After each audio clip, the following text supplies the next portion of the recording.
जो सिविलाइजेशन के 15 अवार्ड्स मिले, वो टर्की के जितने भी लोग हैं उनके मुंह को बंद कर डाला। और फिर से एक बार एयर इंडिया की एक फ्लाइट लैंड करती है, 14 तोपों की 21 तोपों की सलामी होती है, वहां पर भारतीय नाट्यम होता है। ग्रीस के स्टूडेंट्स जो होते हैं, फॉरेनर स्टूडेंट्स जो होते हैं, वो बॉलीवुड के सॉन्ग पर और राष्ट्रभक्ति के सॉन्ग पर भारतीय नाट्यम करते हैं। चारों तरफ तिरंगा झंडा होता है, तिरंगे झंडे के फ्लैग के साथ एक गाड़ी आती है, उसमें भारत के प्रधानमंत्री जी के लिए बहुत जबरदस्त रेड कारपेट का पूरा बंदोबस्त होता है। चारों तरफ जो है वहां ग्रीस की आर्मीज होती है, ब्यूरोक्रेट्स होते हैं, और वहां पर के जो जो जितने भी टॉप लेवल के लीडर्स होते हैं, प्रेसिडेंट होते हैं, प्राइम मिनिस्टर होते हैं, वो लोग सब आकर के रिसीव करते हैं। और जब वो अपने होटल पहुंचते हैं तो होटल के बाहर नहीं भी तो कम से कम 50 लाख लोगों की भीड़ होती है, जो तिरंगा झंडा और मोदी जी के फोटो को लेकर के ये चिल्ला रही होती है, मोदी मोदी मोदी, भारत माता की जय। तो वो वैज्ञानिक तरीके से चलता है। आज आप सोचो, पूरी दुनिया में इसरो ने अपना नाम सब सर्वप्रथम लिखवा दिया भाई, नासा की आंखें पथरा गई, नासा सोच में पड़ गया है। बच्चे बच्चे वेनस और प्लेटो और सन और मून के बारे में बात कर रहे हैं। बच्चों को पता है कि आसमान में कितने सितारे और किन किन सितारों का नाम क्या है, ये मेरा बेटा आपको बता देगा। तो ये है हमारा कल्चर। हिंदुस्तान में हिंदुस्तान का जो दारोमदार है ना, वो शिक्षित लोगों के हाथ में है, क्योंकि 82% से ज्यादा हिंदुओं ने ऋग्वेद पढ़ा है ना, और ऋग्वेद में तो शिक्षा ही शिक्षा है, कोई ठरकबाजी वाली तो बात नहीं है जैसे हमारे इस्लाम में है। ऋग्वेद में तो शिक्षा ही शिक्षा बताई गई है।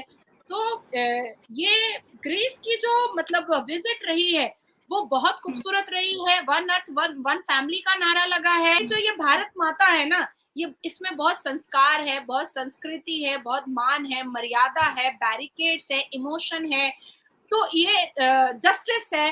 तो ये भूमि ही ऐसी है, ये भारत की मिट्टी ही ऐसी है जो दूसरों को भी जाकर के समझा देती है कि डिसिप्लिन, इज्जत, मान, मर्यादा, संस्कृति क्या प्लेन कर पाओगी।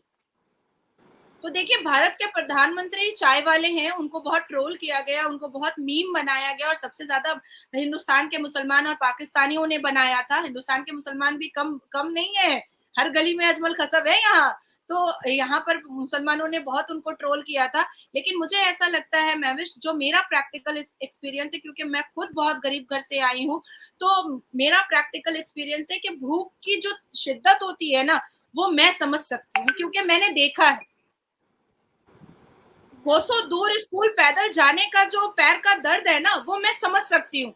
तो जब मैं इस पोजीशन पर बैठी हूँ तो मुझे बार बार ऐसा फील होता है कि हमारे हिंदुस्तान में जितनी भी मुस्लिम लड़कियां हैं वो शिक्षित हो, वैज्ञानिक हैं, जो इतना बड़ा अचीवमेंट था उसमें उनको भाग लेना था, तो इसलिए क्विक विजिट करके वो आए थे। पर उस क्विक विजिट में एक जो चीज है ना, वो भारतीयों को टच करने वाली चीज है, और साथ साथ इस पूरे देश को वो चीज टच कर गई थी। वो ये था कि जब उनको किसी मंच पर खड़ा किया जा रहा था, ग्रीस में एक मंच पर, तो वहां पर इंडियन फ्लैग और ग्रीस के फ्लैग और साउथ अफ्रीका के फ्लैग उस मंच पर प्लेटफॉर्म पे गिरे हुए थे, जिसको हमारे भारत के प्रधानमंत्री खुद हाथ से उठाना स्टार्ट कर दिए।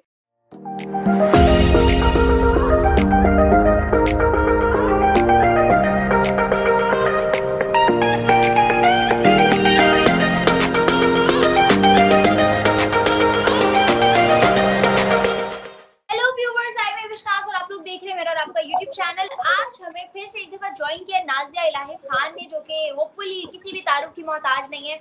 Thank you so much Nazia ji, once again for your time.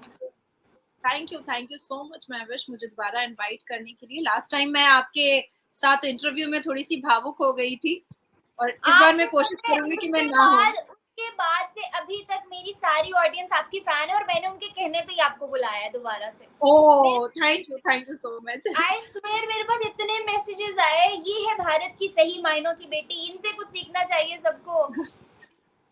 खैर, अभी भी हम लोग एक इसी तरह की अपडेट लेकर आए हैं। ग्रीस के अंदर आपको मालूम ही होगा कि पीएम मोदी को किस कदर जो है सराहा जा रहा है, और उनको जो है कॉन्फ्रेंसेस के अंदर हर जगह उनको अवार्ड्स दिए जा रहे हैं, उनको ऑनर किया जा रहा है। और दूसरी जानिब अगर बाकी कंट्रीज के प्रेसिडेंट्स को देखा जाए, प्राइम मिनिस्टर्स को देखा जाए, तो एक वक्त होता था बड़ा प्रायोरिटाइज किया जाता था, मगर अब सबसे ऊंची कुर्सी पे पीएम मोदी जी को बिठाया जा रहा है। क्या कहेंगे इस सब के बारे में? बहुत बड़ी बात है, मतलब मेरे लिए तो बहुत प्राउड वाली बात है, और हिंदुस्तान के हर उस नागरिक के लिए बहुत बड़ी प्राउड की बात है जो संविधान को बहुत सम्मान करते हैं, जो हमारे इस राष्ट्र को बहुत सम्मान करते हैं। देखिए, पूरी दुनिया में एकमात्र ये देश है जिसको भारत माता कहा जाता है, भारत माँ का दर्जा दिया जाता है, ये एक वाहिद एक देश है। इंदिरा गांधी जी 1983 में उन्होंने ग्रीस का विजिट किया था, और उसके बाद आफ्टर अ डेकेड हमारे भारत के प्रधानमंत्री श्री नरेंद्र दामोदर दास मोदी जी ने विजिट किया है। पहले मैं थोड़ी उन बातों को मैं बताना चाहूंगी महविश, जो बहुत टच करने वाली बात है। डेफिनेटली भारत के प्रधानमंत्री ने 9 साल में जो अचीवमेंट्स दिए हैं, जो उन्होंने हिंदुस्तान की तरक्की के लिए किया है, जो ट्रेड के लिए उन्होंने, जहां भी वो जब रिलेशन किसी जगह जाते हैं इस दुनिया में, विदेश विजिट करते हैं, फॉरेन विजिट करते हैं, तो वहां पर ट्रेड है, बायलैटरल रिलेशन है, सिक्योरिटी है, तो बहुत सारी चीजों को के मुद्दे होते हैं जिसको रख करके किया जाता है। पर मुझे एक इंसिडेंट जो है ना, इस ये वाले बहुत क्विक उनका विजिट था, 1 day for a long day visit था, और क्विक विजिट के बाद वो यहाँ पर इंडिया रिटर्न आए थे, क्योंकि उनको इसरो के जितने भी हमारे वैज्ञानिक हैं, जो इतना बड़ा अचीवमेंट था उसमें उनको भाग लेना था, तो इसलिए क्विक विजिट करके वो आए थे। पर उस क्विक विजिट में एक जो चीज है ना, वो भारतीयों को टच करने वाली चीज है, और साथ साथ इस पूरे देश को वो चीज टच कर गई थी। वो ये था कि जब उनको किसी मंच पर खड़ा किया जा रहा था, ग्रीस में एक मंच पर, तो वहां पर इंडियन फ्लैग और ग्रीस के फ्लैग और साउथ अफ्रीका के फ्लैग उस मंच पर प्लेटफॉर्म पे गिरे हुए थे, जिसको हमारे भारत के प्रधानमंत्री खुद हाथ से उठाना स्टार्ट कर दिए थे, झुक करके। और तब जाकर के जो वहां के जो ब्यूरोक्रेट्स थे, वहां के जो मिनिस्टर्स थे, उन्होंने भी उनको देख करके अपने फ्लैग को सम्मान देना और उठाना स्टार्ट किया, और तब जाकर के फिर बाद में सिक्योरिटी एजेंसीज आई और उन्होंने हाथ से पूरे फ्लैग को उठा करके अपने अपने सबने अपने अपने कोट के पॉकेट में डाला, क्योंकि हमारे भारत के प्रधानमंत्री ने फ्लैग उठा करके अपने कोट के पॉकेट में डाला था।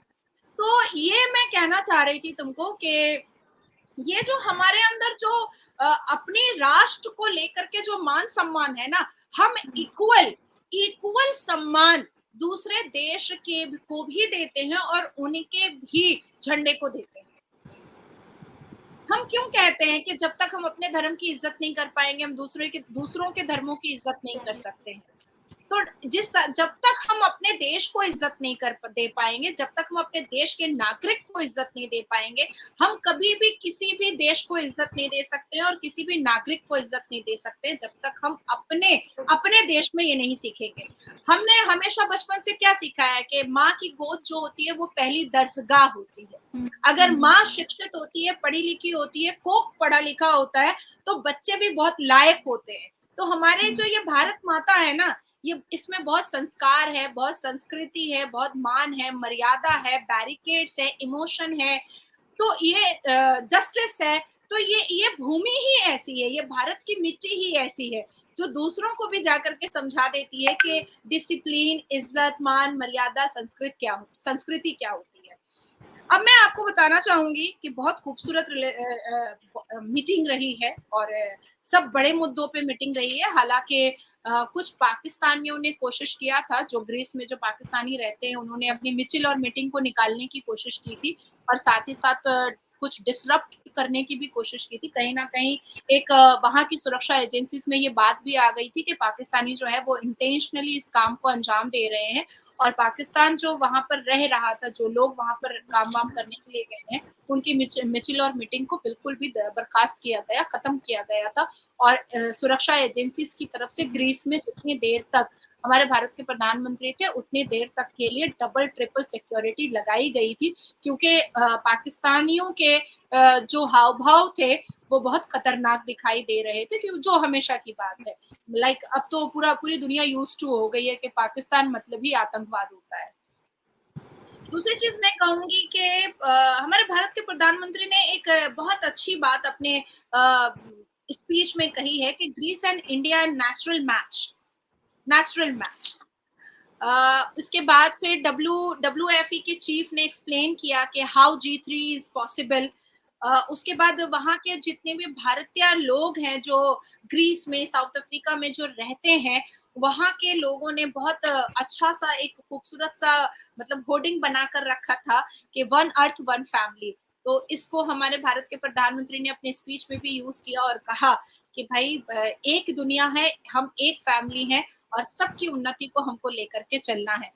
देखिए जो हमारे वहां पर जो इंडिया के जो ब्यूरोक्रेट वहां पर बैठे हैं और जो एम्बेसडर बैठे हैं इंडिया के ग्रीस में, उन्होंने, टंडन जी ने एक बात बताई है प्रेस रिलीज के दौरान कि क्रॉस बॉर्डर टूरिज्म को लेकर के, उसके बाद फिर इम्पोर्टेंट एजेंडा को लेकर के, उसके बाद लीडरशिप को लेकर के, बायलैटरल को लेकर के, रिलेशनशिप को लेकर के, ट्रेड को लेकर के, security and people to people contact को लेकर के बहुत महत्वपूर्ण बातें हुई हैं, बहुत ही वैल्यूबल बातें हुई हैं।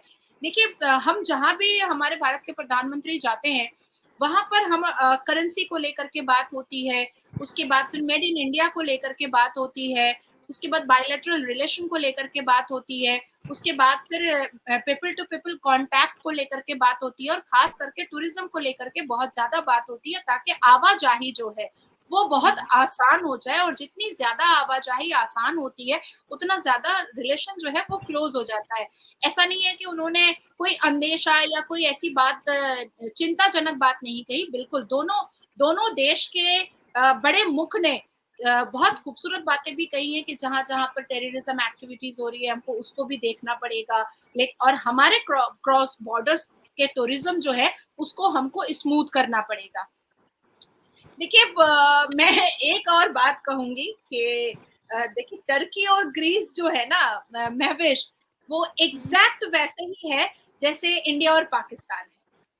तो कहीं ना कहीं ग्रीस में जब हमारे भारत के प्रधानमंत्री गए और वहां पर इतनी अच्छी मीटिंग्स हुई और बहुत सारे मुद्दों को लेकर के टॉप लीडर्स के बिटवीन मीटिंग हुई है। और टर्की क्योंकि इस दौरान अभी क्या कर रहा था कि थोड़ा बहुत चाइना से मिलकर के पाकिस्तान को उस्काने की कोशिश कर रहा था, कहीं ना कहीं दिखाने की कोशिश कर रहा था कि देखो मेरा पाकिस्तान से थोड़ा बहुत अच्छा रिलेशन है। पर ये जो हमारे भारत के प्रधानमंत्री जो ग्रीस को विजिट किए, और ग्रीस की विजिट में जो भारत के प्रधानमंत्री को one of the popular leader जो अनाउंस करके पुकारा गया मंच पर, और उनको जो सिविलाइजेशन के 15 अवार्ड्स मिले, वो टर्की के जितने भी लोग हैं उनके मुंह को बंद कर डाला। और फिर से एक बार एयर इंडिया की एक फ्लाइट लैंड करती है, 14 तोपों की 21 तोपों की सलामी होती है, वहां पर भारतीय नाट्यम होता है।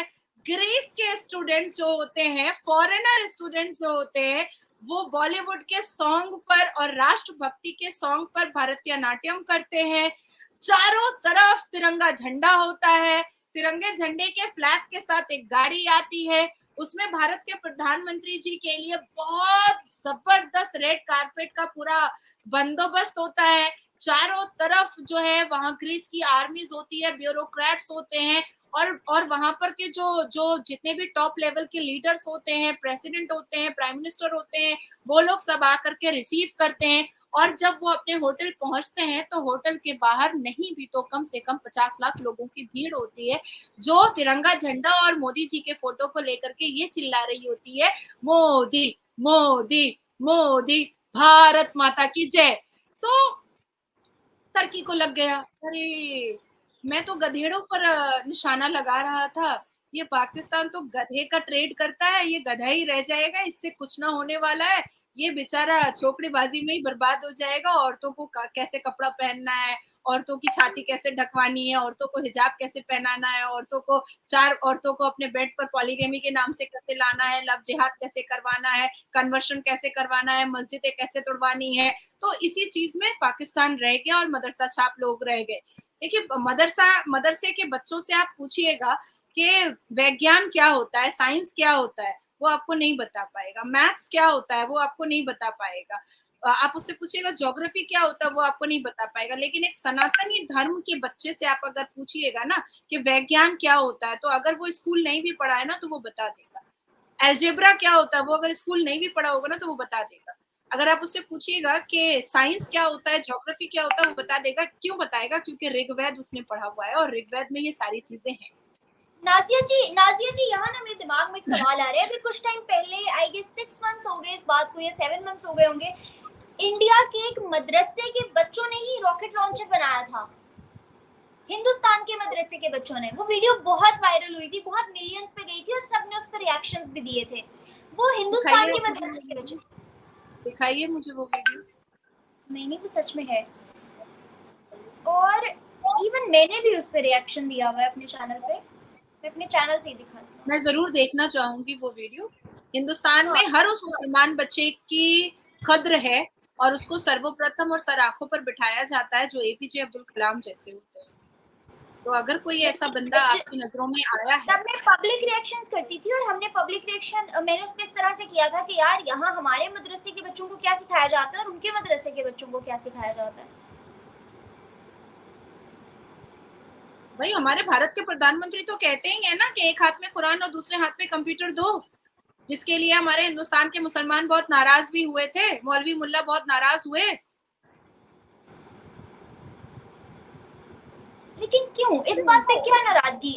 क्योंकि अगर वो रिलीजन कॉन्शियस है तो रिलीजन भी तो यही कहता है कि दीन और दुनिया दोनों साथ लेके कोई नहीं, चलो। मैं समझ गई हूँ आपकी बात को। मैं अब आपको इसका डिटेल में बता देती हूँ कि देखिए, आप हिंदुस्तान के छोटे छोटे बच्चों से, जब क्लास 4-5 के बच्चों से आप बात कीजिएगा ना महवेश, तो वो आपको विज्ञान की बात बताएगा, वो आपको ज्योग्राफी की बात बताएगा, वो आपको अपने अपने करियर की बात बताएगा।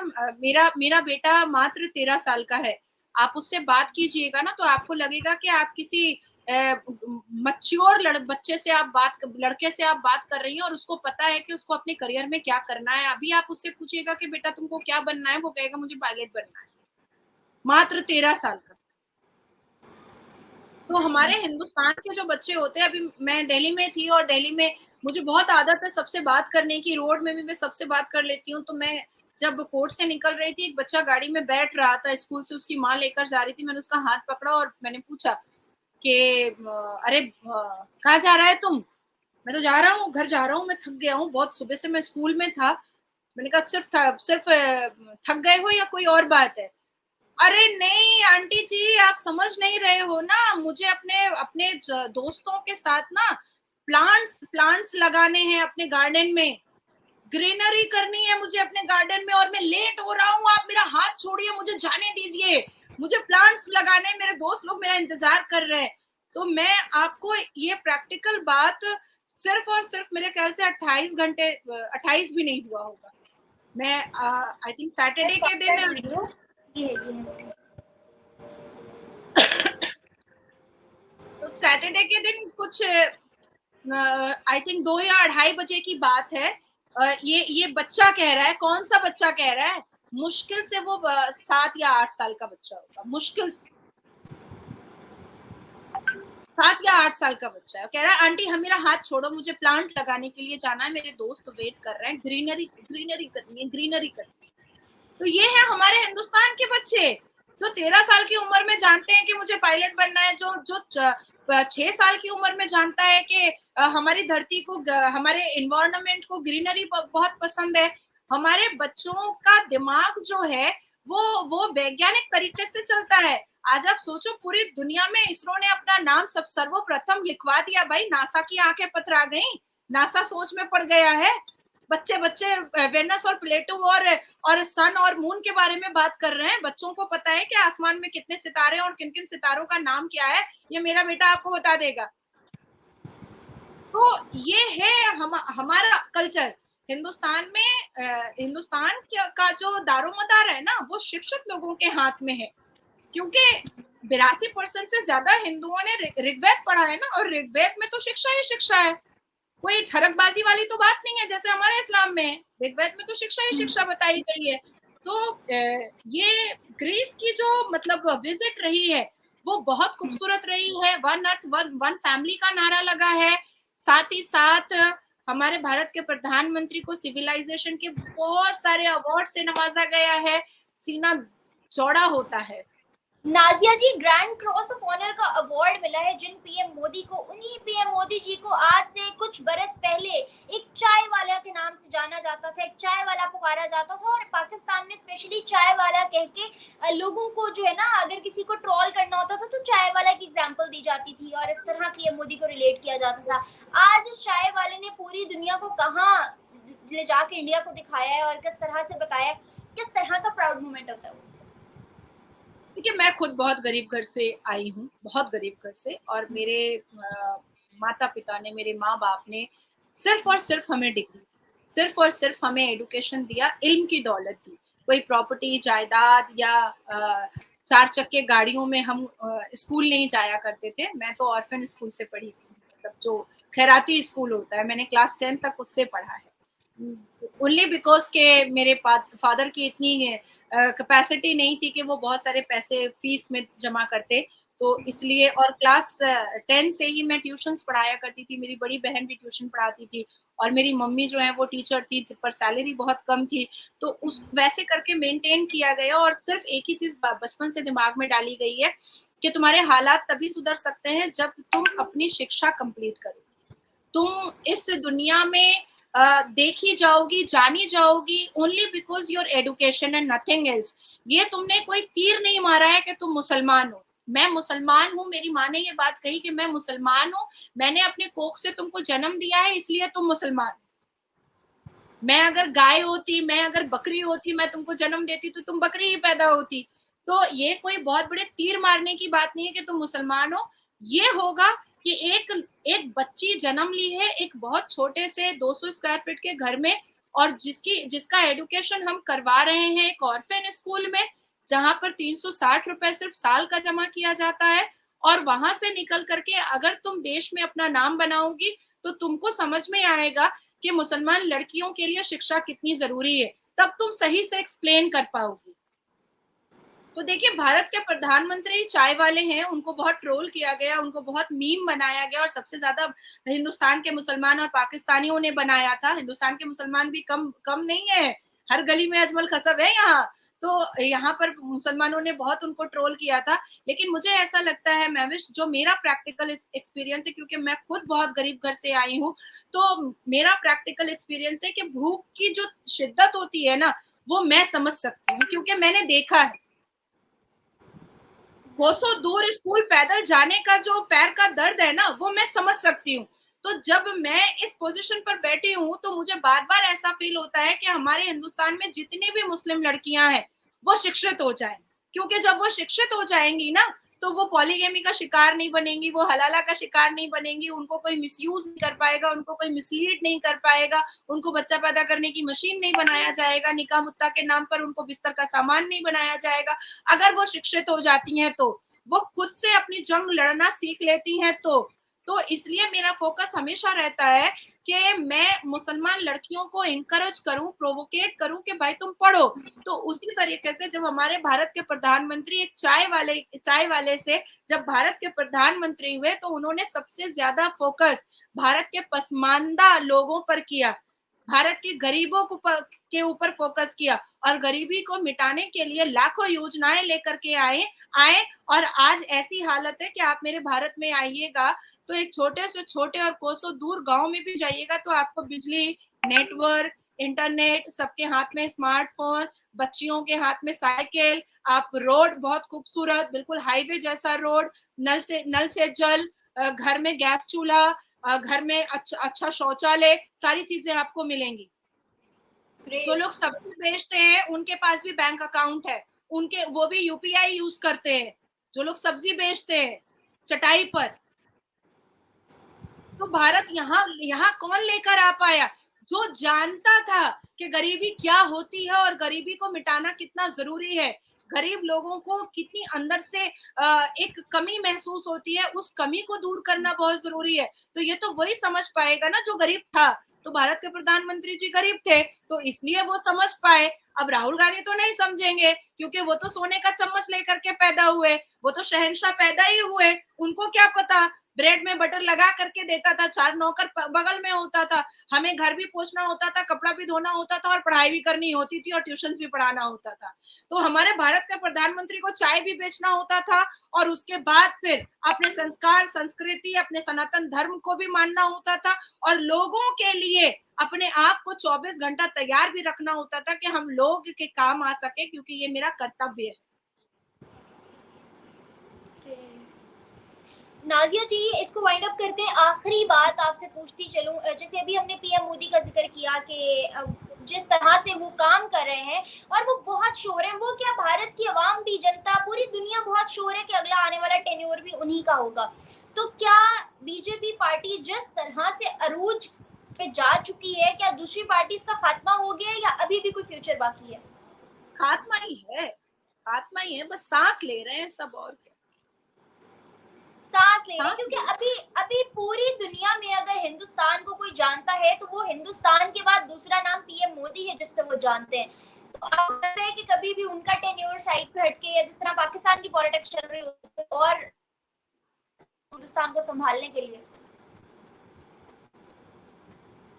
आपकी पूरी बात नहीं सुन पाई। हिंदुस्तान को संभालने के लिए क्या कोई और पीएम मोदी हिंदुस्तान में बन सकता है? कोई नहीं, कोई भी नहीं, one and only PM Modi. और अल्लाह उनको बहुत सारी हयात दे, अल्लाह उनको बहुत सेहत दे, अल्लाह उनको और भी ज्यादा एनर्जेटिक रखे, ताकि हमारे बाल बच्चों के वक्त भी वो पीएम रहें और हम ये देश और तरक्की करे। आज हमारा झंडा चांद तक पहुंचा है, हम इसरो तैयारी कर रहा है सूर्य पर जाने की, इसरो तैयारी कर रहा है वेनस पे जाने की, और आगे आगे जो है वो पूरे विश्व में, पूरी दुनिया में जिस तरह से हमारी इज्जत, हमारे झंडे का मान सम्मान हो रहा है वो और बढ़ता रहे। एक भारतीय नागरिक होने के नाते मेरी पहली और आखिरी पसंद सिर्फ पीएम मोदी ही होंगे और कोई। नाजिया जी, क्या आप लोगों ने दुआ सुनी कि वो चाहती हैं पीएम मोदी तब तक रहे जब तक मेरे बच्चे इस मुल्क के लिए बड़े हों? खैर, thank you so much Nazia ji, hopefully आप लोगों की सारी दुआएं काम आए और साथ वाले पड़ोसी मुल्क को देखते हुए ऐसा कुछ अच्छा नेक इंसान और काम हमारे पाकिस्तान में भी हो जाए। Thank you so much for joining us, thank you so much viewers for watching. Video को करते हैं यहाँ पे वाइंड अप। होपफुली आप लोगों को ये सेशन बहुत अच्छा लगा होगा। फर्दर वीडियोस में मिलते रहेंगे नेक्स्ट टॉपिक्स के साथ। तब तक के लिए मुझे मेरे गेस्ट को दें इजाजत। Bye bye.